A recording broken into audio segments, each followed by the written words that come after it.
Hi FlossTube. It is Susie Reno. It is Tuesday, August 28th, 2018. And we are heading into Labor Day weekend this weekend, which I can't believe. The summer has flown by. Part of the reason it's flown by is I've been doing a lot of traveling. I think the last video I filmed, I had just gotten back from a trip out west with my husband to Yellowstone and Grand Teton National Park. And now I'm just getting back from a trip to Scotland and Ireland. I went with my mom's friend Marjorie, and my sister-in-law Lizanne. And the four of us, we went on this fantastic guided tour through CIE Tours called Taste of Scotland and Ireland. And it was fantastic, and that's exactly what it was. It was a little taste of all these little towns in Scotland and all through Ireland. In fact, I can show you the map here. I kind of traced a course so you could sort of see where we went. So we started off here in Glasgow. We headed north. We went up to the Moray Firth up here. That's a body of water. And we came back down. We went to Edinburgh. We spent a couple days in Edinburgh. And then we traveled down here across the water on a ferry, which was very cool. And we headed into Belfast, Ireland. We traveled down here to Dublin. We spent 2 nights in Dublin. We went all the way down here, went around the Ring of Kerry, which is just breathtakingly beautiful, and up here to the Shannon Airport. And that trek was 10 days.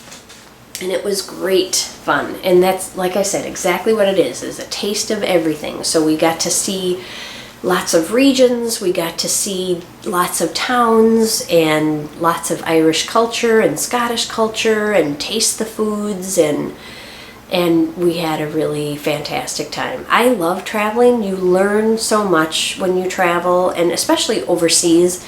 You just get a different perspective as to how other places do things.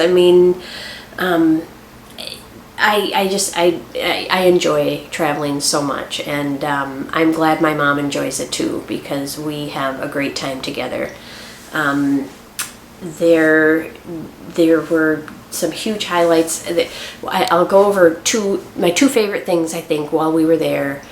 The first one was a show that we went to in Scotland. We went during a time of year, it was a very busy time of year that we were there, because even the Europeans are on vacation as well. The show that we went to is put on every August during the busy tourist season, and it's called the Royal Edinburgh Military Tattoo. And it's not a tattoo as in like ink that you have permanently put on your arm or something. What it means is, I guess a tattoo is a conglomeration of military bands and military performances.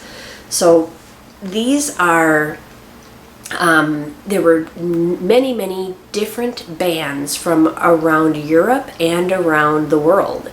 There were bands there from the Republic of Oman. There were dancers there from Africa. There were, the Swiss had this amazing drum corps called the Top Secret Drum Corps. The people from the Republic of Oman, not only did they bring horses that were trained to ride in formations and do these tricks where they walked in a circle and did these fancy tricks and knew where to go, but the people riding these horses were also playing a bagpipe. So both hands are busy, they're blowing, they're playing, and they're directing a horse how to do a formation. Mind-blowing. The other thing that was so cool, the Top Secret Drum Corps was incredible. They were from Switzerland. They had drums. Not only were they doing their own drums and going back and forth and tossing sticks and stuff, but they had flag twirlers that were flipping their Swiss flags around and stuff. And just when you thought that they couldn't do anything more amazing, they lit their drumsticks on fire. They somehow started emitting sparks from the flags behind them, and it was like a light show and a drum show all at the same time. Mind-blowing.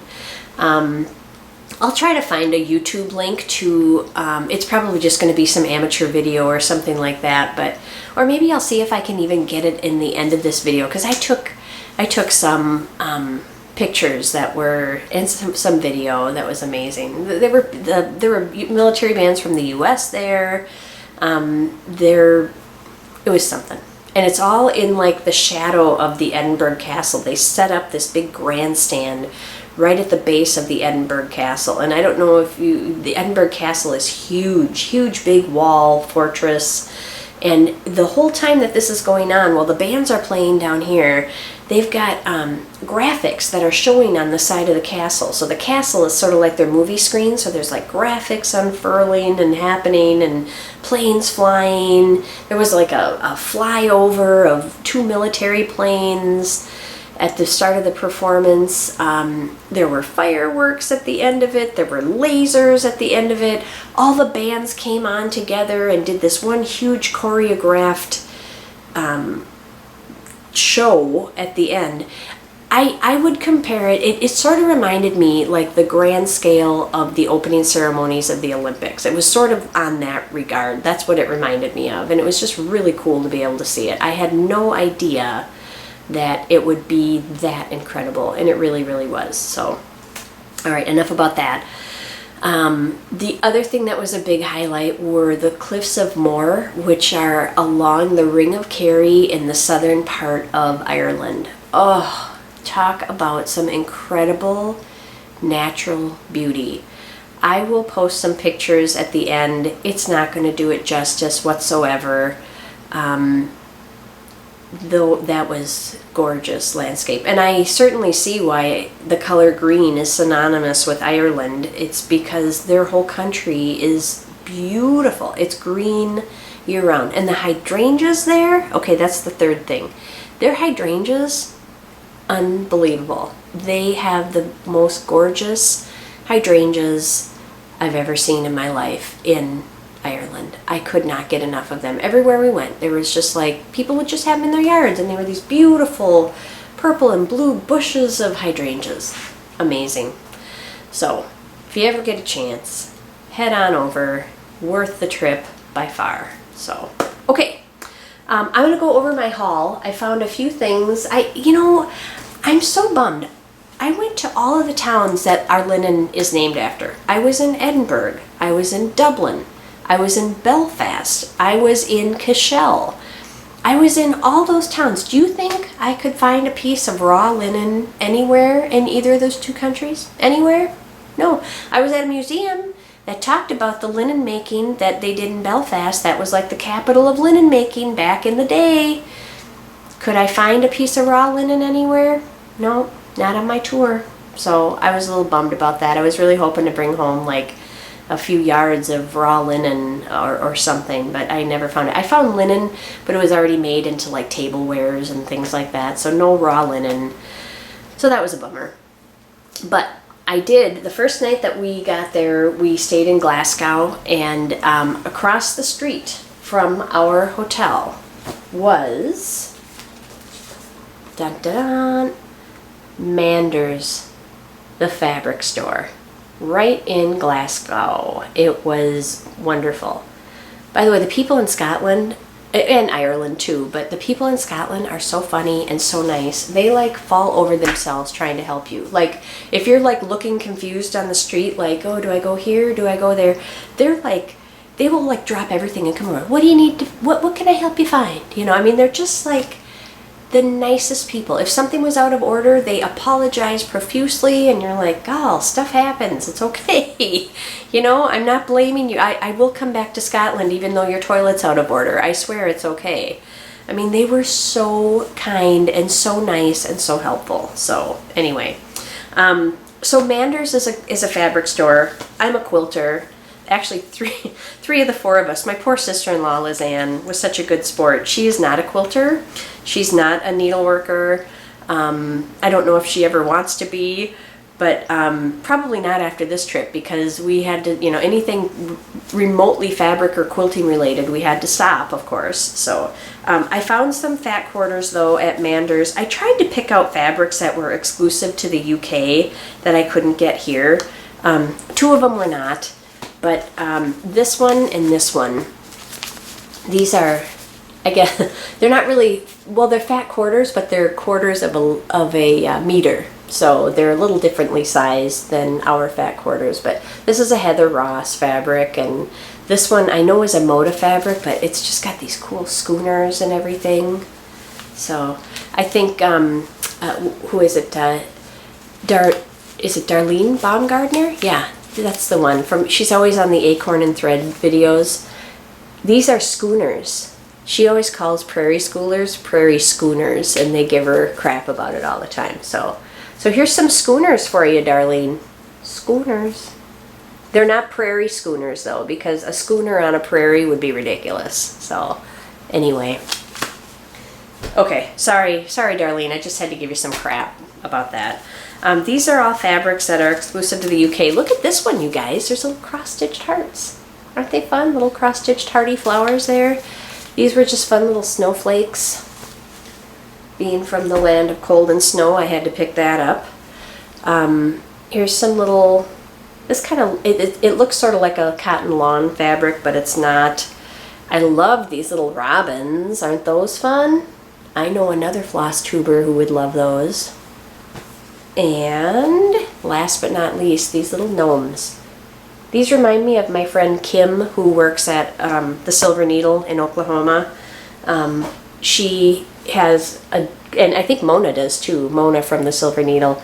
They went on a Christmas cruise a few years ago, and they picked up some little gnomes, and when I was on a Christmas cruise, I picked up one more that looked just like that. So I saw those, and it reminded me of my friends Kim and Mona. This was a remnant I found at a store called Hickeys, which is sort of like the comparable to like our Michael's stores. So that was a fabric remnant. I thought that was kind of fun and patchworky looking. So that was it for fabric. I did find one cross-stitch, well, sort of two cross-stitch related things. Okay, this person, this Thomas Joseph, he does these paintings of sheep and kind of these whimsical Scottish and Irish landscapes. Okay, probably more Irish than anything. And this was a little cross-stitch kit made with one of his paintings. It was kind of designed after one of his paintings. So it's a little full coverage piece. It's not very big at all. It's pretty teeny tiny. The words up in the corner say nag, nag, nag. I probably won't put those in there. I just like the landscape, but I thought it was kind of cute. So I picked that up. That was only like €12 or something like that, which is comparable to about maybe $14 US or something like that, 14, 15 bucks. The other thing I found that I had to get, and I paid more than I would have usually paid for something like this, but I was like, when am I ever going to see another sweater like this? So it's this really super cute sweater, but look at you guys. They're like cross-stitch motifs.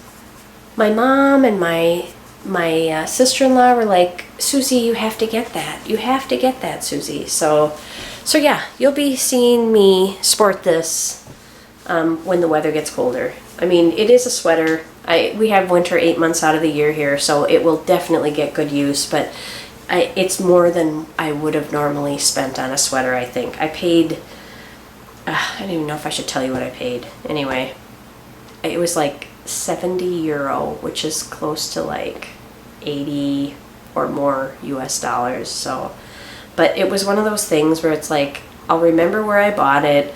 It was the town of Killarney in Ireland, which was adorable, and I've never seen anything like it. So hopefully like Christopher and Banks doesn't pick up this idea or something, and then they come out with like a bunch of them for $20 or something. I don't know. Anyway, whatever. That would be my luck. Just a couple other pieces of haul. These recently came, these are the next two in the Loose Feather series from Blackbird. Love this one. Love that house. Look at that awesome house on there. So this one's called The Summer Beaming Forth. And that's the latest Blackbird. There's one more of these that's coming out. So I'm on the automatic from the Silver Needle. And again, my friends Kim and Mona send me these on a regular basis. And Lindy, of course. This last one, I have Liz from the Country Stitchers to thank for. She showed this in one of her earlier videos, this cardinal tweet. Hers was stitched up and it was so dang cute that I had to look for one. So I put a saved search on eBay and I tracked one down, and when I saw one for a good price, I snapped it up. So thanks, Liz. Thanks for enabling me on that one. But no, it's really cute. So cute stitched up. Okay, that was my haul. I'm going to talk about my whips now. When I was on the plane on my trip, I worked on this one. So remember, this is my usual car project is what I call it. This one is from NikysCreations. It's called Befriend. And when I left, I had just a little bit of this grass filled in here. I didn't have much at all of that grass. Stuff like that I like to save for when I'm on a trip or when I'm on a plane or something like that, because it's kind of mindless stitching. Now, I filled this in. I don't know if you'll be able to see it here. I filled it in with something called it's either Goblin, I think it's Goblin stitch, and it's named after a family who did a lot of tapestries in Paris. It's not any less work than a cross stitch, but it makes it just like a little different texture, and for filling in things like that, it's kind of a fun stitch. And I actually found something here I tracked down. I have these little books. These are from, I don't know, anybody remember Eileen Bennett?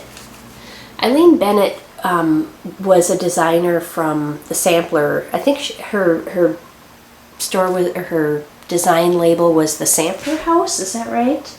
Yeah, the Sampler House.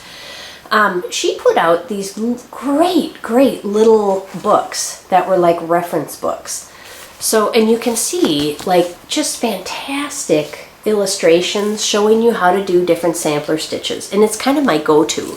So down here you can see the Gobelin stitch. So that's how that one is done. And I'll read what it says here. It says, there are many variations of this stitch, and all were created to imitate the look of costly woven tapestries which existed in Europe from medieval times. Tapestries were used to decorate walls and floors, and the famous 18th century tapestry manufacturer in Paris at the time was the Gobelin family, and it's spelled Gobelin. Similar to the tent stitch, each leg is one thread narrower. Gobelin is used as a filling for outlined shapes, or commonly worked as a line stitch or a dividing band. So that's the Gobelin stitch. And like I said, these books are fantastic. I doubt that they're still in print. They might be. You might be able to find them on eBay or something, but they're just a notebook of sampler stitches, and I have both book 1 and book 2. So yeah, they're great little reference books. So anyway, moving on, my next one is, I will put it on my little board here so you can see it, Sally Spencer. I've been making good progress on Sally. So Lynda Jo, or Jo from PrettySouthern, love her. She's so funny. She cracks me up. She has, I don't want to say challenged me, we are encouraging each other to put in 1 strand a day on this one. 1 strand of floss per day. So this is my progress. You can see I finished another line of words here. Those are eyelet stitches, so I'm having to modify just a little bit when I stitch them. not much. This is going to be a G up here, so I've started on the last line.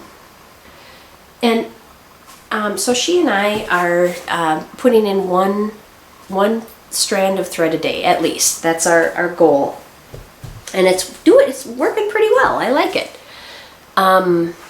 You know what, you guys? It looks like my camera is going to run out of batteries. So you know what? I'm gonna stop right here. It says I have 1 minute of battery left. So I'm gonna stop and I'm gonna swap out batteries. So pardon me 1 second here.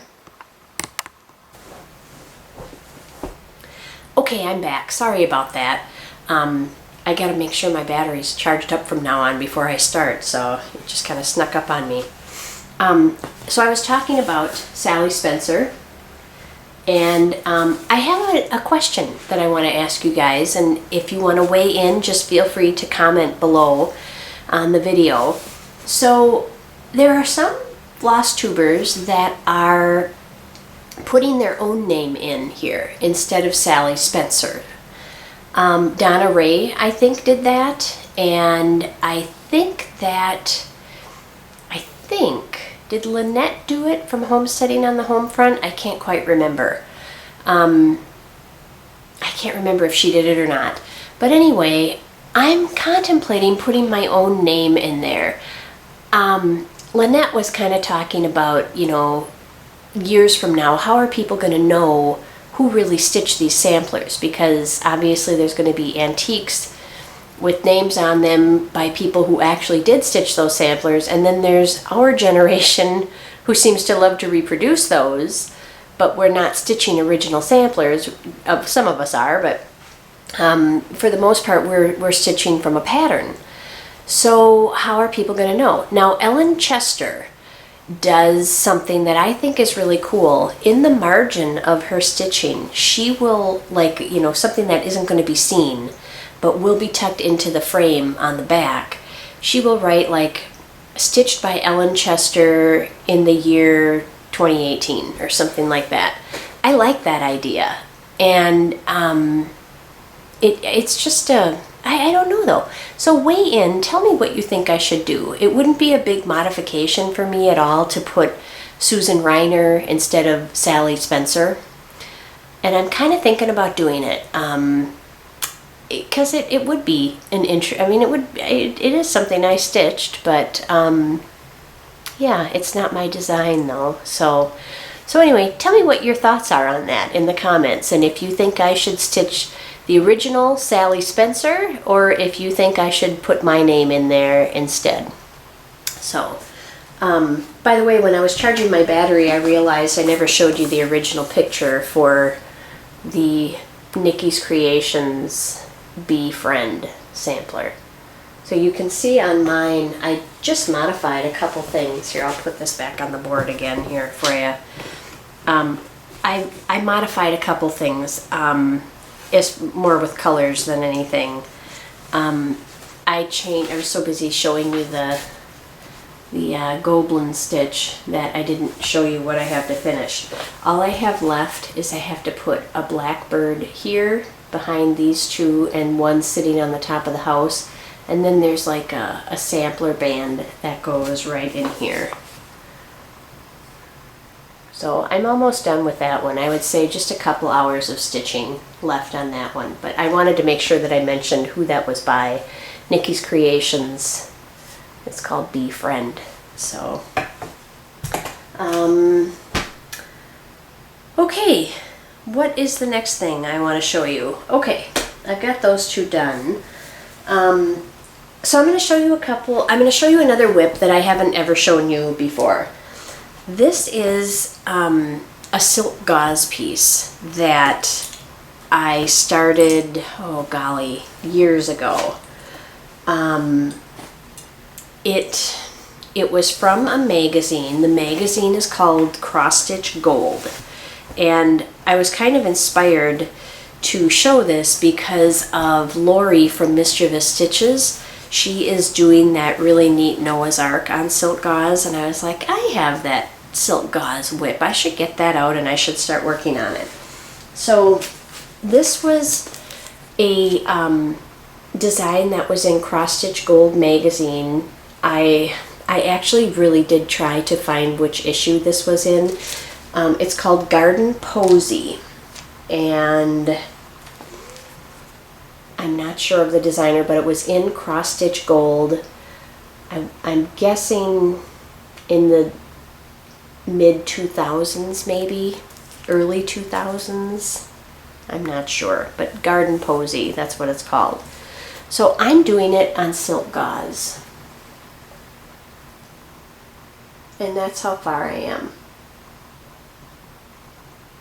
And silk gauze, like Lori was saying, it does go fairly quickly. Because you're only making, it's really kind of a very teeny tiny needle point is what it is. Because you're only doing one leg of, you're not doing a full X. You're just doing one leg of it because it's so tiny. Now obviously I have to wear cheaters to do this. I think most people do have to use some sort of magnification because it is, I mean, you can see, it is tiny. Teeny, teeny, teeny, tiny. So that's one. And by the way, what is, I often get people who don't stitch often are curious, like, what, this fabric doesn't really match that. And you can use any fabric. I don't know if you know this, but when you use the silk gauze, you actually sew the gauze to a piece of fabric on the back. And then after you sew it, you very carefully separate those two and you make a snip and you cut around this. And the fabric acts kind of as your Q-snap. Does that make sense? I mean, the hoop is actually stretching it, but sewing it on to that other fabric is what keeps it uniform and straight. Because, you know, silk gauze, you couldn't, it would be hard to deal with if you were putting the silk gauze in a teeny tiny hoop. It can be done, but this is just kind of an easier way to do it. It's easier to work with that way. So that's the method for doing that. The other one that I have to show you is an old FFO that I bought, oh gosh, when Theresa and I were, we went to our first consumer show as Raise the Roof Designs.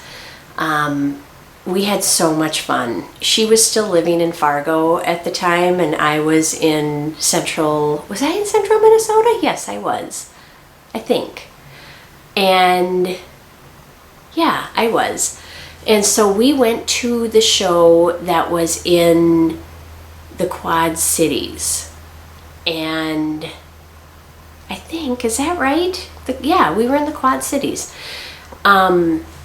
And we had so much fun. I think they kind of, this was when we had first started Raise the Roof Designs, and they kind of didn't know what to think of us, I think, because we were a little, you know, wacky and out there. And there's a lot of good memories with that show. So that's where we met Lynda from the Silver Needle. She had a booth there, Lynda and her friends, and they were so much fun. We ate at a really good Italian restaurant there called Centro.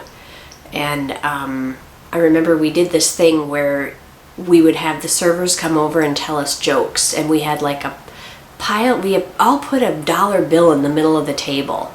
And depending on how good the joke was that they told us, we would give them a dollar bill or something. It was just weird. It was a weird joke extortion thing we had going on. I don't know, but it was very, very fun.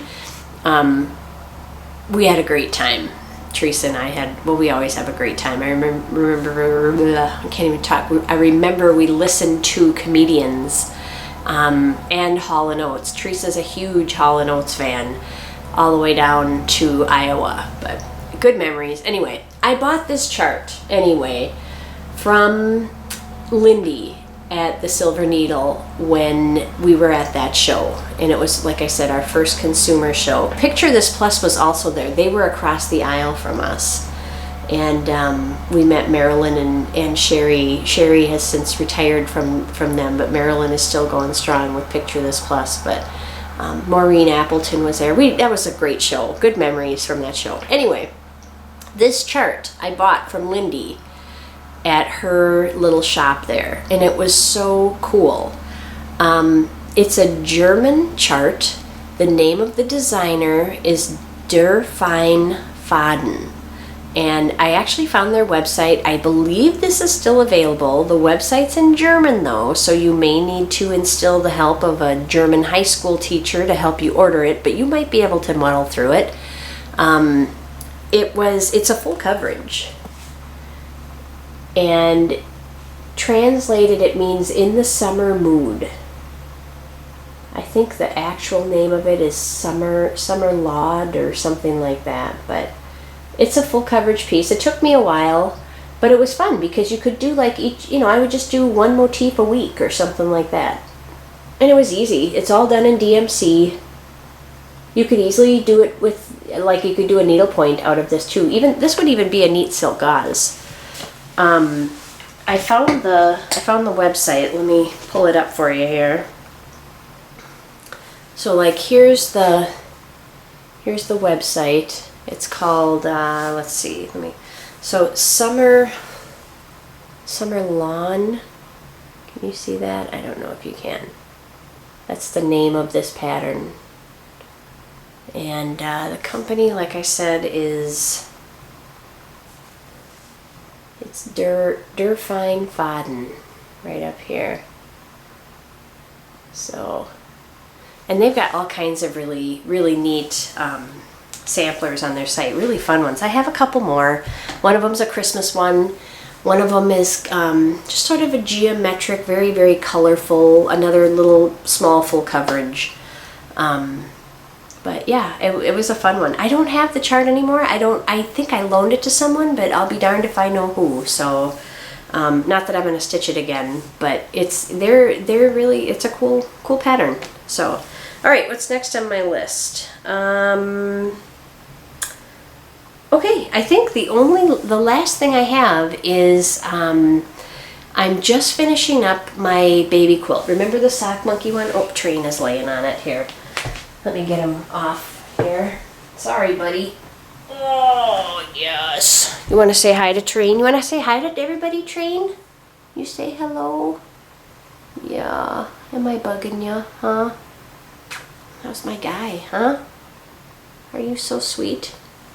He's such a sweet guy. He is just Romeo, aren't you? Yeah, you're my Romeo.